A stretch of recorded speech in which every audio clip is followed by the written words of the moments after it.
창세기 50장 1절부터 26절까지 보셨습니다. 오늘은 여기서 내 해골을 메고 올라가라 라고 하는 말씀의 제목으로 여러분께 하나님의 말씀을 대언하겠습니다. 창세기는 태초에 하나님이 천지를 창조하시니라로 시작해서 오늘 50장 요셉의 입관으로 끝이 나고 있습니다. 어떤 분은 창세기가 정말로 하나님의 놀라운 창조로부터 시작해서 조종소리로 끝난다는 표현을 했습니다. 조종은 뭐냐면 죽은 사람을 슬퍼하며 치는 애도의 종을 말합니다. 창세기 50장은 1절부터 14절까지 야곱의 장래, 15절부터 21절까지는 요셉의 형제들을 향한 용서, 그리고 22절부터 26절까지는 요셉의 마지막 부탁과 입관으로 끝나고 있습니다. 49장 33절에서 야곱은 숨을 거둡니다. 아담과 하와의 죄 이후로 모든 인류의 끝은 죽음입니다. 그러니까 사람들이 막 발버둥 치면서 막 열심히 막 아등바등 살지만요, 다들 어디를 향해 달리고 있을까요? 죽음을 향해 달리고 있습니다. 그러니까 이제 좀 나이 좀 들고 그랬잖아요. 그럼 여유를 가지고 살라고요. 알겠습니까? 인간이 아무리요, 네가 잘났니 내가 잘났니 해도 그 끝은 죽음입니다. 그리고요, 늙고 은퇴하잖아요. 다 뒷방으로 밀립니다. 야곱의 인생은 참으로 파란만장했습니다. 그러나 하나님을 알고 하나님 안에서 산 야곱의 말년은 평안했고 야곱의 장래는 매우 화려하게 치러집니다. 1절부터 3절입니다.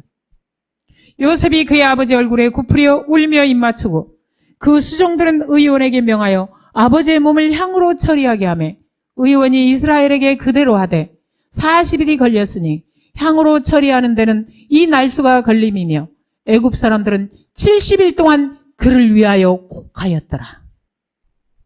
이스라엘에게 그대로 하되 그랬죠. 야곱에게 그대로 하되 그 말이죠. 네, 야곱을 미라로 만드는데 40일이 걸렸다는 것입니다. 애굽 사람들은 영혼이 다시 돌아왔을 때 자신의 육체를 보고 다시 깃든다고 생각해서 미라를 만들었다고 합니다. 특히 왕이나 왕족의 경우 그들이 사후에도 미라에 머물러 백성을 보호한다고 믿어서 시신 보존에 더욱 집착했다고 합니다. 아니 근데 생각을 해보세요. 자기 죽음도 못 막는 사람들이 누구를 보호합니까? 그러니까 인간들이 굉장히 영리한 것 같은데 굉장히 어리석은 거예요. 그래서 저는 그 이집트에 가서 미이라를 구경했을 때 참 인간들이 쓸데없는 짓을 참으로 열심히 한다는 생각을 했습니다. 며칠 걸렸대요? 40일이나 걸렸다고 그러잖아요.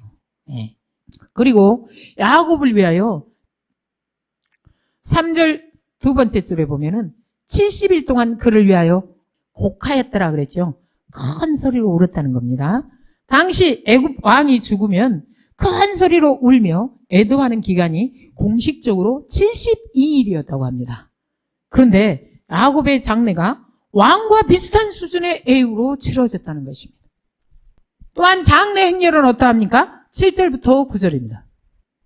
요셉이 자기 아버지를 장사하러 올라가니 바로의 모든 신하와 바로 궁의 원로들과 애굽 땅의 모든 원로와 요셉의 온 집과 그의 형제들과 그의 아버지의 집이 그와 함께 올라가고 그들의 어린아이들과 양떼와 소떼만 고센 땅에 남겼으며 병거와 기병이 요셉을 따라 올라가니 그 때가 심히 컸더라 그러죠. 장래 행렬이 어마어마합니다. 그러나 그 내용은 뭘까요? 애곡과 애통입니다. 50장 1절입니다. 요셉이 그의 아버지 얼굴에 굽으려 울며 입맞추고 그러죠. 3절에 보면은 애굽 사람들은 70일 동안 그를 위하여 곡하였더라 그러죠. 10절 11절입니다. 그들이 요단강 건너편 아닷 타작마당에 이르러 거기서 크게 울고 애통하며 요셉이 아버지를 위하여 7일 동안 애곡하였더니 그 땅 거민 가나안 백성들이 아닷 마당의 애통을 보고 이르되 이는 애굽 사람의 큰 애통이라 하였으므로 그 땅 이름을 아벨 미스라임이라 하였으니 그러지요. 얼마나 울고 울었으면 그랬겠습니까? 이것이 모든 인간의 결국입니다. 그런데 어떤 분은 또 이런 얘기를 하더라고요. 그래도 죽을 때 울어주는 사람이 있다는 것은 복이라고 그랬습니다. 예. 12절부터 14절입니다. 야곱의 아들들이 아버지가 그들에게 명령한 대로 그를 위해 따라 행하여 그를 가나안 땅으로 메어다가 마므레 앞 막벨라 밭 구레에 장사하였으니 이는 아브라함이 헷 족속 에브론에게 밭과 함께 사서 매장지를 삼은 곳이더라. 요셉이 아버지를 장사한 후에 자기 형제와 호상꾼과 함께 애굽으로 돌아왔더라. 자, 야곱의 장래는 영적으로 본향을 사모하는 신앙의 모형입니다. 야곱은 이렇게 말을 했었습니다. 창세기 49장 29절입니다. 그가 그들에게 명하여 이르되 내가 내 조상들에게로 돌아가리니 나를 햇사람 에브론의 밭에 있는 굴에 우리 선조와 함께 장사하라. 자, 애굽에는 묻힐 데가 없을 것 같아요. 오히려 애굽에서 묻히면은 더 화려한 무덤을 갖지 않을까요? 자기 아들이 대단한 자리에 있는데, 그런데 뭐라고 그래? 내 조상들에게로 돌아가리니 우리 선조와 함께 장사하라 그러지요. 야곱이 육체는 애굽에서 죽었으나 그의 영혼은 하늘의 본향을 향해 살았다는 것을 말하고 있는 것입니다. 따라서 야곱의 장래 행렬은 단순한 장래가 아니라 하나님의 약속을 향한 믿음의 행진이었다는 것입니다. 12절에 야곱의 아들들이 아버지가 그들에게 명령한 대로 그를 위해 따라 행했다고 하지요. 이것은 야곱의 신앙을 그의 자손들이 이어받았음을 의미합니다. 이는 단순한 효도의 행위가 아니라 하나님의 약속의 땅에 대한 자손들의 믿음의 순종이라는 것입니다. 그래서 이런 말씀이 나오죠. 히브리서 11장입니다. 믿음으로 요셉은 임종시에 이스라엘 자손들이 떠날 것을 말하고 또 자기 뼈를 위하여 명하였으며, 우리는 겉으로 보이는 화려한 장례식에 주목해서 그 장례식을 부러워하지 말고 야곱과 요셉의 내면에 있는 하나님을 향한 믿음을 볼 줄 알고 그 믿음을 부러워할 줄 알아야 합니다. 땅에 있는 것들은요, 잠시 내가 빌려서 사용하다 가는 것이다, 이렇게 생각하면 됩니다. 네. 그런데 욕심 부리고 살잖아요? 그러면은 죽을 때까지 힘들어요. 그리고 죽을 때 갖고 갑니까? 하나도 못 갖고 가요. 그리고 우리 권사님도 막 옆에 땅까지 다 내 거야 그러지 말라니까요. 개인이 고달프고 힘들어요. 알겠습니까? 누가 저한테 그러더라고요. 내 장례는 누가 치러주느냐고. 어머, 나는 걱정 안 하는데 다른 사람이 하대? 네. 저는요 걱정 안 합니다. 뭐 죽은 사람이 무슨 그것까지 걱정합니까? 뭐 산 사람들이 알아서 하겠지. 그게 아니에요. 예. 그래서 내가 우리 권사님한테 그랬다. 우리 다 보내고 제일 늦게 오라고. 그랬더니 안 한대. 그런데요, 내 장례를 누가 치러주냐 그 걱정하기 전에 진짜 중요한 것은 뭐냐면 죽은 후에 하나님 앞에 서는 것을 더 걱정해야 합니다. 왜냐하면 히브리서 9장입니다. 한 번 죽는 것은 사람에게 정해진 것이요 그 후에는 심판이 있으리니. 알겠습니까? 한 번 죽고 끝나는 거 아닙니다. 뭐가 기다리고 있다고요? 심판이 기다리고 있습니다. 여러분은요, 심판이 있다는 것을 걱정하며 믿음으로 삽니까? 아니면 아무 생각 없이 삽니까? 믿음도 없는 어떤 분한테 제가 아이고 건강하셔야 될 텐데 그랬더니 괜찮대요. 그래서 제가요, 죽으면 어떡해요? 그랬더니 그분 대답이 죽으면 끝나는 거죠. 그런 거 있죠. 그러면 얼마나 좋겠습니까? 특히 하나님을 믿지도 인정하지도 않고 맨날 남 못 살게 굴고 호의호식하며 남 사기나 치고 사는 사람들은 죽는 것으로 끝나면 좋겠지요. 그러나 그렇지 않다는 것을 성경이 말합니다. 고린도후서 5장입니다. 그런즉 우리는 몸으로 있든지 떠나든지 주를 기쁘시게 하는 자가 되기를 힘쓰노라. 왜 힘쓸까요? 10절입니다. 이는 우리가 다 반드시 그리스도의 심판대 앞에 나타나게 되어 각각 선악간에 그 몸으로 행한 것을 따라 받으려 함이라. 알겠습니까? 예. 그러니까 우리가 죽기 전에 힘써야 되는 게 있다니까요. 뭐에 힘쓰라고요? 주를 기쁘시게 하는 자가 되기를 힘써야 된다니까요. 이것이 하나님께서 말씀하신 선한 일입니다. 하나님 앞에서 악한 것은요, 주님을 알려고 하지도 않고 주님께 감사하지도 않고 하나님을 예배하지도 않는 게 죄라니까요. 악한 거라니까요. 왜 순교자를 부러워합니까? 그 사람들이야말로 확실히 하나님 나라를 차지했다고 믿기 때문이에요. 네. 성경은요, 선한 일을 행한 자는 생명의 부활로, 악한 일을 행한 자는 심판의 부활로 나오리라고 그랬어요. 네. 그래서 우리가 죽기 전엔 더 열심히 해야 됩니다. 뭐를 더 열심히 해야 될까요? 주를 기쁘시게 하는 일에 더 힘을 내야 된다니까요. 알겠습니까?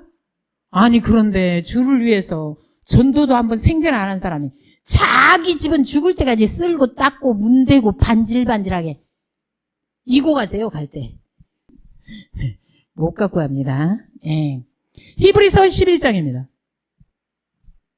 우리가 진리를 아는 지식을 받은 후 짐짓 죄를 범한 즉 다시 속지 않은 제사가 없고 오직 무서운 마음으로 심판을 기다리는 것과 대적하는 자를 태울 맹렬한 불만이 있으리라. 26절에 짐짓 죄를 범했다는 것은요, 일부러 고의적으로 죄를 범한 것을 말합니다. 이런 죄를 지으면은 안 된다는 것을 알면서도 미친 척 그러면서 죄를 범한 거 있죠. 그런 인간에게 뭐가 기다리고 있다고요? 심판이 기다리고 있다고요. 무서운 마음으로 심판을 기다리는 것과 대적하는 자를 태울 맹렬한 불만이 있을 거라고요. 네가 세상에서 네 멋대로 살았어? 네 마음대로? 너 기다리고 있는 게 있어. 그게 뭐라고요? 하나님의 심판의 불은요, 영원토록 꺼지지 않아요. 알겠습니까? 농담으로 들으면 안 됩니다. 네. 주의 말씀은 진리예요. 우리가 주를 위하고 선하게 살지 않잖아요? 심판하고 맹렬한 불만 기다리고 있다니까요. 네. 죽음은 끝이 아니라 심판의 시작입니다. 따라서 우리가 이 땅에 살 때 이 땅만 바라보며 살면 안 됩니다. 영원한 본향을 바라보며 하나님께서 이끄시는 대로 살아야 합니다. 자기 하나님 안 믿어지잖아요. 그럼 기도하세요. 하나님 진짜 있습니까? 근데 진짜 있을까봐 무서워서 안 하죠? 창세기 50장 15절부터 21절입니다. 요셉의 형제들이 그들의 아버지가 죽었음을 보고 말하되 요셉이 혹시 우리를 미워하여 우리가 그에게 행한 모든 악을 다 갚지는 아니할까 하고 요셉에게 말을 전하여 이르되 당신의 아버지가 돌아가시기 전에 명령하여 이르시기를 너희는 이같이 요셉에게 이르라.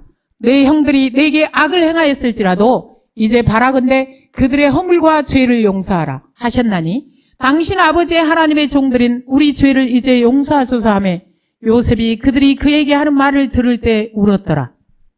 그의 형들이 또 친히 와서 요셉의 앞에 엎드려 이르되 우리는 당신의 종들이니이다.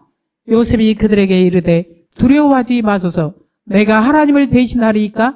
당신들은 나를 해하려 하였으나 하나님은 그것을 선으로 바꾸사 오늘과 같이 많은 백성의 생명을 구원하게 하시려 하셨나니 당신들은 두려워하지 마소서. 내가 당신들과 당신들의 자녀를 기르리이다 하고 그들을 간곡한 말로 위로하였더라. 왜 이 이야기가 창세기 마지막 장에 다시 등장할까요? 20절은 유다의 회개 후에 45장 5절에서 같은 말을 하는 것을 우리가 앞에서도 보았지요. 그런데 형제들이 다시 한번 우리 죄를 이제 용서하소서 하고 요셉 앞에서 이렇게 말하지요. 우리는 우리에게 해코지한 사람을 용서하고 심지어 그들을 기근해서 구해주며 그 사람들과 그 사람들의 자녀들까지 보호하고 책임져 줄 수 있는 아량이 있습니까? 없습니다. 용서는요, 하나님 안에 있을 때 가능합니다.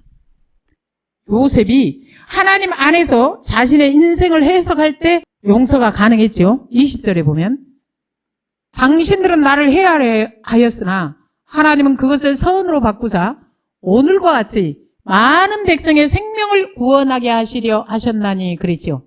이것을 주 안에서 해석하니까 용서할 수가 있었던 것입니다. 그리고요, 또 하나는 복수, 보복은 내가 하는 것 아닙니다. 19절 봐보세요. 내가 하나님을 대신하리이까? 그러죠. 왜 여자들이 다 늙어서 옛날 여자들 특히 그랬어요? 마귀 할멈 됐다고 그럽니까? 마귀 할아범은 없는데 마귀 할멈이 있다고 그러잖아요. 왜 여자들이 잘 나가다가 늙음하게 마귀 할멈 될까요? 보복하고 복수를 누가 해? 자기가 하니까 마귀 할멈 되는 거죠. 예. 누가 복수를 자기한테 하라고 그랬습니까? 예. 복수는요, 내가 하는 게 아닙니다. 하나님의 영역이에요. 그래서 요셉이 이렇게 얘기하잖아요. 내가 하나님을 대신하리이까? 그러잖아요. 로마서 12장입니다. 내 사랑하는 자들아, 너희가 친히 원수를 갚지 말고 하나님의 진노하심에 맡기라. 기록되었으되 원수 갚는 것이 내게 있으니 내가 갚으리라고 주께서 말씀하시니라. 알겠습니까? 마태복음 5장에서 예수님은 너희 원수를 사랑하며 너희를 박해하는 자를 위하여 기도하라 그랬습니다. 왜 기도하라고 했을까요? 원수를 무슨 사랑을 해. 박해하는 자, 핍박하는 자를 위해 기도해. 아이고, 죽여도 싫지 않는데. 그러면은 기도하라는 것은 왜 그렇게 말했을까요? 내 힘으로 용서고 사랑이고 안 되니까 기도하면서 하나님께 구해서 용서하고 사랑하라는 것입니다. 원수 생각할수록 성질나요. 분이나 살 수가 없어. 어떻게 용서하고 사랑합니까? 그러니까 기도하라고 한 거예요. 기도는 왜 하느냐면은 그냥 보복심이 올라올 때 용서하고 사랑하기 위해서 기도하는 거예요. 그런데 어떤 인간은 이렇게 기도하더라니까 막 큰 소리로 하나님 아버지, 원사님이 나한테 그렇게 하는 거 봤죠? 그냥 가만 놔두지 마시고 저 인간을 그냥 죽여주세요. 그거는 네가 그렇게 기도하지 않아도 하나님이 알아서 하십니다. 행한 대로. 알겠습니까? 하라는 거나 똑바로 하세요. 하라는 거 뭐? 용서하고 사랑하는 것. 하지 말라는 거는 뭐라고요? 보복하고 원수 갚는 것. 그런데 하라는 것도 지금 똑바로 못하는 주제에 하지 말라는 거는 왜 하고 있냐고요. 그러니까 자기 인생이 뭐가 될까요? 자기 인생만 더 힘들어지고 자기 인생만 개판되는 거예요. 왜 내 인생이 갈수록 지옥이냐면 나이 들어갈수록 힘들게 사는 사람들 있죠. 왜 그럴까요? 옛날에 잘못한 거 다 기억하고 야 코를 씩씩 불고 있다. 그래봤자 누구만 힘들까? 자기만 힘들어요. 네. 하나님만이 진정한 공의의 심판자이십니다. 네. 왜 자기가 하나님 자리에 앉아가지고 자기가 막 심판하려고 그래요. 그럼 자기는 남 속썩인 적 한 번도 없고 남 힘들게 한 적 한 번도 없고 자기는 막 깨끗하게 아주 그냥 완전 무결하게 살았어요? 아니잖아요. 태어날 때부터 민지거리 했잖아요. 옷에다 다 그냥 똥오줌도 못 가리고 엄마를 얼마나 괴롭게 귀찮게 했어. 네. 그런데 어떤 사람 자기는 막 무슨 굉장히 완전 무결한 거죠. 생전 누구를 용서 안 해. 그러니까 자기부터 혼나는 겁니다. 네. 요셉의 용서는 고난의 세월 속에서 단련된 믿음의 열매였습니다. 용서는 성숙한 신앙인의 영적 특징입니다. 그러니까 성숙한 신앙인은 용서를 잘하는 거예요. 네. 하나님을 깊이 아는 사람만이 진정으로 용서할 수 있습니다. 용서는 상처를 은혜로 바꾸는 영적 승리를 가져옵니다. 용서는 공동체를 회복시키는 하나님의 도구입니다. 참된 용서는 관계를 회복시키는 하나님의 통로이며 용서가 없이는 하나님의 공동체가 세워질 수 없습니다. 왜 그럴까요? 우리 모두가 용서받아야 될 죄인이기 때문입니다. 그리고 창세기 50장 15절부터 21절에 요셉의 용서는 죄인을 용서하시고 구원하시는 하나님을 함축해서 보여주고 있는 것입니다. 그래서 다시 한번 창세기 마지막에 나오는 것입니다. 요셉의 삶은 예수 그리스도의 모형입니다. 요셉은 형제들에게 버림받았지요. 예수님도 자기 백성들에게 버림받았습니다. 요셉이 은 20에 팔렸지요? 예수님은 은 30에 팔렸습니다. 요셉이 무지한 고난을 받았지요? 죄 없으신 예수님이 십자가 고난을 받으셨지요. 요셉이 형제들을 용서하고 그들을 받아들이고 그들의 삶까지 책임져 준다고 하지요. 예수님도 인류의 죄를 용서하시고 우리를 구원하시지요. 요셉의 이야기는 단순한 요셉과 그의 형제들의 이야기가 아니라 죄 많은 우리들이 회개하고 돌아올 때 우리를 구원하시는 하나님의 이야기를 보여주고 있는 것입니다. 창세기 50장 24절부터 26절입니다. 요셉이 그의 형제들에게 이르되 나는 죽을 것이나 하나님이 당신들을 돌보시고 당신들을 이 땅에서 인도하여 내사 아브라함과 이삭과 야곱에게 맹세하신 땅에 이르게 하시리라 하고 요셉이 또 이스라엘 자손에게 맹세시켜 이르기를 하나님이 반드시 당신들을 돌보시리니 당신들은 여기서 내 해골을 메고 올라가겠다 하라 하였더라. 요셉이 110세의 죽음에 그들이 그의 몸에 향재료를 넣고 애굽에서 입관하였더라. 창세기의 이야기가 요셉의 입관으로 끝나고 있습니다. 그런데 요셉이 죽기 전에 뭐라고 합니까? 25절에 당신들은 여기서 내 해골을 메고 올라가겠다 하라 그러죠. 그리고 요셉의 장사는 창세기에서는요 입관으로만 끝나고 이스라엘이 여호수아의 인도로 가나안 땅을 점령한 후에 하나님이 약속하신 약속의 땅에서 기쁨 가운데 가나안에서 치러집니다. 여호수아 24장입니다. 또 이스라엘 자손이 애굽에서 가져온 요셉의 뼈를 세겜에 장사하였으니 이곳은 야곱이 베크시타를 주고 세겜의 아버지 하몰의 자손들에게서 산 밭이라. 그것이 요셉 자손의 기업이 되었더라. 자, 그냥 인간적으로 생각할 때 애굽이 가나안보다 훨씬 좋다고 생각하지요. 그런데 우리가 가만히 생각을 해보세요. 우리 세대는 가난한 시대도 살았고 넘쳐나는 시대도 살고 있지요. 가난한 시대는요, 가난해서 죽을 것 같다고 생각했지요. 그래서 모든 것이 넘쳐나고 막 아이스크림도 그냥 냉장고 문만 열면 꺼내서 먹을 수 있다 그러면 너무 행복할 거라고 생각했죠. 요즘에 자기 돈 없어서 아이스크림 못 먹는다, 생선 못 먹는다, 고기 못 먹는다 이런 사람 손 들어보세요. 아무도 없죠. 예. 모든 것이 이렇게 넘쳐나는 시대에 사니까 좋아서 죽을 것 같고 천국을 삽니까? 전혀 그렇지 않아서 얼마 전까지 사람들이 제일 좋아하는 프로가 나는 자연인이다 라는 프로였다고 합니다. 나는 자연인이다. 어떻게 살던가요? 옛날처럼 살아. 그러죠? 옛날처럼 막 자기가 농사 짓고 막 밭 갈아서 막 산에서 뭐 뜯어다 이렇게 먹고 살잖아요. 예. 그래서 얼마 전까지 기농 기촌 열풍이 불었습니다. 그러다가 또 사그라지고 있습니다. 가서 살아보니까 또 별거 아니었던 겁니다. 하나님 없이 하나님 빼고 이 세상에 천국이 있을까요? 어디서 어떻게 살아도 없습니다. 요즘에 넘쳐나는데 묻지마 살인이 그렇게 많죠. 세상적인 게 부족한 게 아니라 하나님이 없이 사니까 그러는 겁니다. 네. 막 여기저기 어디 가면 행복할까? 하나님 없이 오만데 헤매고 다닐 필요 없습니다.